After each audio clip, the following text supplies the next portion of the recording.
No gold is not enough. No gold is not enough. Assalamualaikum warahmatullahi wabarakatuh. Halo anak-anak Tangguh Heru Cakra, apa kabar? Perkenalkan, nama saya Indri Astuti, Guru Bahasa Indonesia SMP Negeri 1 Bantul. Pada pertemuan pertama kali ini, kita akan membahas tentang materi teks deskripsi yang dipelajari oleh kelas 7 pada semester 1. Kompetensi dasarnya adalah kompetensi dasar 3.1 dan kompetensi dasar 4.1. Nah, sebelum kita memulai materinya, silahkan perhatikan video berikut ini. Video ini adalah salah satu contoh teks deskripsi yang ada di dalam lirik lagu.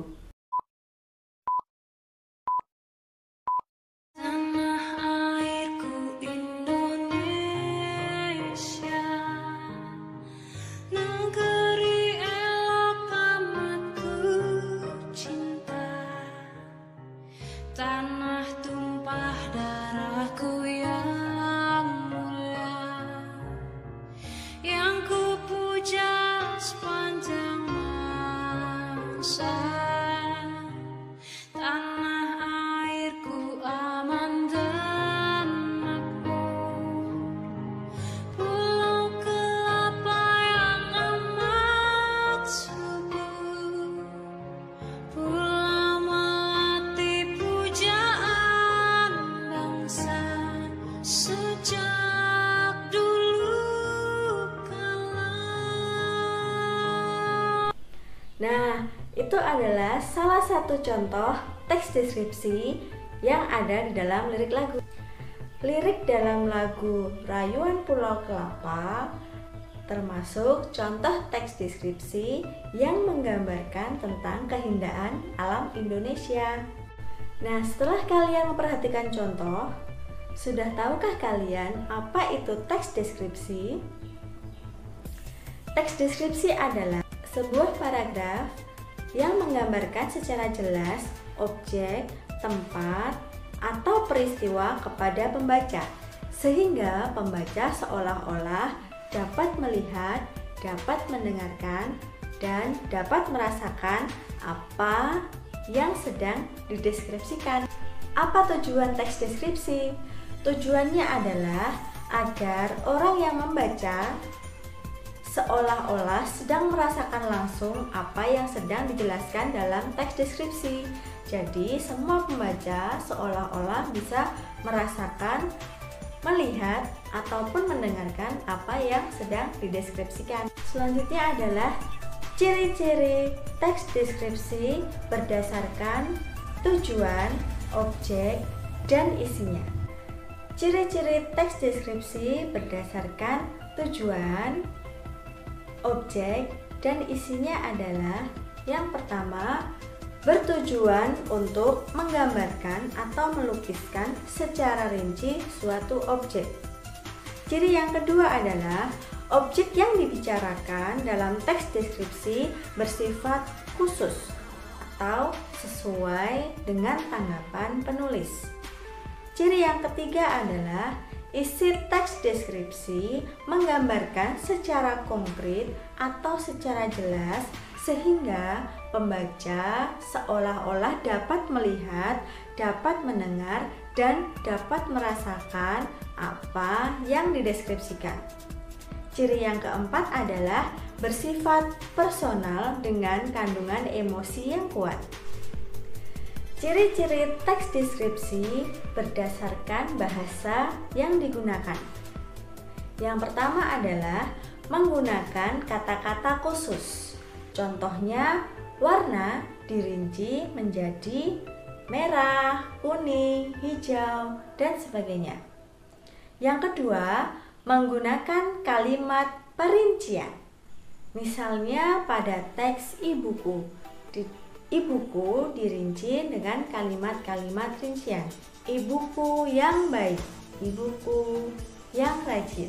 Dia selalu bekerja tepat waktu. Nah, itu termasuk contoh-contoh kalimat perincian. Yang ketiga, menggunakan kata sinonim dengan emosi yang kuat. Maksud dari sinonim adalah persamaan kata, dan emosi yang kuat di sini yang dimaksud adalah persamaan kata namun memiliki emosi yang lebih kuat. Misalnya, kata indah, sinonim yang lebih kuat atau emosi yang lebih kuatnya adalah elok, permai, dan lain-lain. Misalnya lagi ada kata senang. Kata senang sinonim dengan emosi yang kuat adalah bahagia, gembira, riang, dan sebagainya. Ciri yang selanjutnya adalah menggunakan majas. Majas adalah gaya bahasa yang menunjukkan seolah-olah benda mati menjadi hidup, atau gaya bahasa yang berlebihan. Contohnya, nyiur melambai-lambai di tepi pantai. Nyiur adalah benda mati, tetapi di sini nyiur diumpamakan mempunyai tangan dan melambai-lambai bersifat seperti manusia. Ciri yang kelima adalah teks deskripsi menggunakan bahasa sehingga pembaca dapat seolah-olah dapat melihat, mendengar, dan merasakan tentang objek yang dideskripsikan. Ciri yang keenam adalah teks deskripsi memunculkan kata ganti orang. Contohnya, ibuku, kucingku, ayahku, dan lain sebagainya. Selanjutnya adalah jenis-jenis teks deskripsi. Teks deskripsi ditinjau dari bentuknya dibagi menjadi dua. Yang pertama, teks deskripsi berdiri sendiri sebagai teks, dan yang kedua, teks deskripsi yang menjadi bagian dari teks lain. Contohnya, teks deskripsi pada cerpen, teks deskripsi pada novel, pada film, pada lagu, dan lain sebagainya. Jenis teks deskripsi berdasarkan paragrafnya dibagi menjadi 3 macam. Yang pertama, teks paragraf deskripsi subjektif. Teks ini adalah suatu paragraf deskripsi yang menggambarkan objeknya menurut kesan yang dimiliki oleh penulis. Yang kedua adalah teks deskripsi spasial. Dalam teks ini, objek yang digambarkan hanya berupa benda, tempat, ruang, dan yang lainnya. Yang ketiga adalah teks paragraf objektif. Teks ini objek digambarkan apa adanya menurut keadaan objek yang sebenarnya tanpa ada kesan atau pendapat dari penulis. Nah, demikian penjelasan tentang pengertian, tujuan, ciri-ciri, dan jenis-jenis teks deskripsi. Untuk mengetahui pemahaman kalian tentang teks deskripsi, simaklah contoh teks deskripsi berikut ini. Kemudian, lengkapilah paragraf yang rumpang dengan kalimatmu sendiri.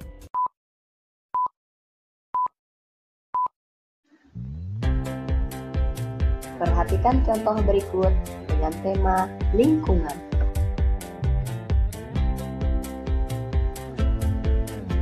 Aku adalah benda yang berbentuk lingkaran.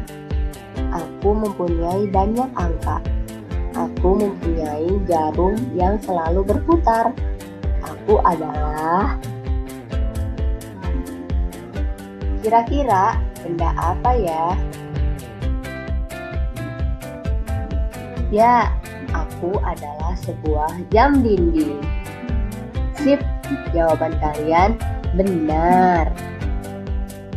Setelah menebak nama benda, coba yuk kita mendeskripsikan tentang benda yang ada di rumah dengan mengisi titik-titik pada gambar berikut.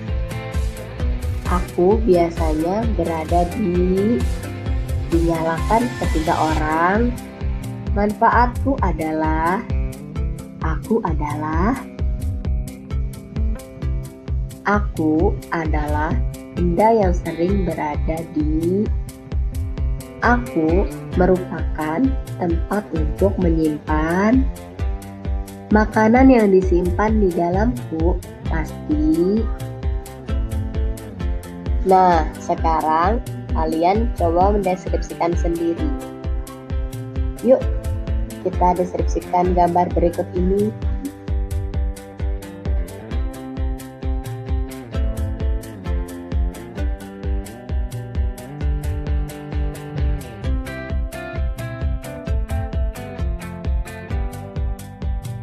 Nah, demikian penjelasan tentang pengertian, tujuan, ciri-ciri, dan jenis-jenis teks deskripsi.